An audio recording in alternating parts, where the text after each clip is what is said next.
नमस्कार, मैं हूं राहुल चौधरी और डीएनपी इंडिया में आपका स्वागत है। लोकसभा 2024 के चुनाव सिर पर हैं। ऐसे में सभी पार्टियां अपनी अपनी जीत का दावा ठोक रही हैं। एक तरफ एनडीए गठबंधन है जिसमें बीजेपी सबसे बड़ी पार्टी है। पीएम मोदी एक बार फिर से एनडीए की तरफ से पीएम उम्मीदवार होंगे। दूसरी तरफ इंडिया गठबंधन है जहां कौन बड़ा कौन छोटा कुछ भी तय नहीं हो पा रहा है। दावे तो बहुत बड़े बड़े किए जा रहे हैं, लेकिन उन दावों में कितनी सच्चाई है किसी को नहीं पता।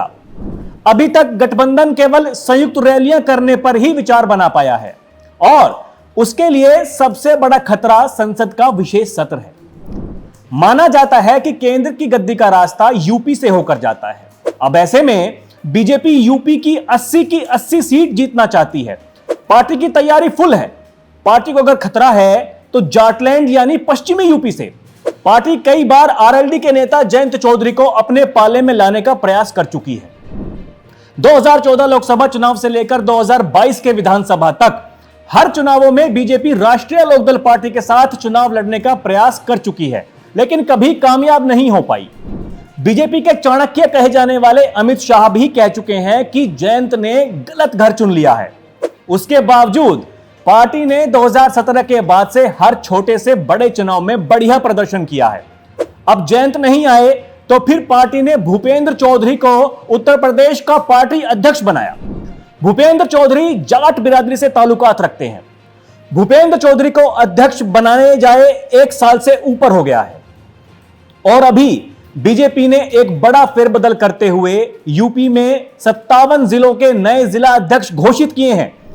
जब भूपेंद्र चौधरी को बीजेपी का प्रदेश अध्यक्ष बनाया गया तो सभी लोग हैरान थे, क्योंकि भूपेंद्र सिंह चौधरी को अध्यक्ष बनाए जाने की खबर आने से पहले लखनऊ में 2 अन्य नामों पर चर्चा की जा रही थी। इन 2 नामों में मौजूदा उप मुख्यमंत्री केशव प्रसाद मौर्य और पूर्व मंत्री श्रीकांत शर्मा का नाम शामिल था। कहा तो यह भी गया कि भूपेंद्र सिंह चौधरी को अमित शाह के करीबी होने की वजह से यह जिम्मेदारी मिली। सीधी भाषा में बड़ी बात कहने वाले भूपेंद्र बड़े नतीजे देने में विश्वास रखते हैं। प्रदेश की बागडोर संभालते ही संगठन में चल रही खींचतान को खत्म करने से लेकर रामपुर उपचुनाव में बीजेपी की जीत होने की उपलब्धि के पीछे उनकी भूमिका मानी जाती है। अब 2024 लोकसभा चुनाव उनके लिए सबसे बड़ी चुनौती है। भूपेंद्र चौधरी का कहना है कि 80 में से सभी 80 सीट जीतना ही हमारी सबसे बड़ी चुनौती है। इसके लिए पीएम नरेंद्र मोदी के कामों को जन जन तक पहुंचाना ही हमारी प्राथमिकता है। इससे पहले 2019 के लोकसभा चुनाव में बीजेपी ने 64 सीटें जीती थीं। तब विपक्ष में सपा और बसपा पार्टी का गठबंधन था। सपा को 5 और बसपा ने 10 सीट पर जीत दर्ज की थी। 2014 में बीजेपी ने उत्तर प्रदेश के इतिहास में सबसे बेहतर प्रदर्शन करते हुए 80 में से 71 सीटें जीती थीं, जबकि एनडीए गठबंधन के सहयोगी अपना दल एस को 2 सीट मिली थी। यानी कि उत्तर प्रदेश में बीजेपी गठबंधन 73 सीट जीता था।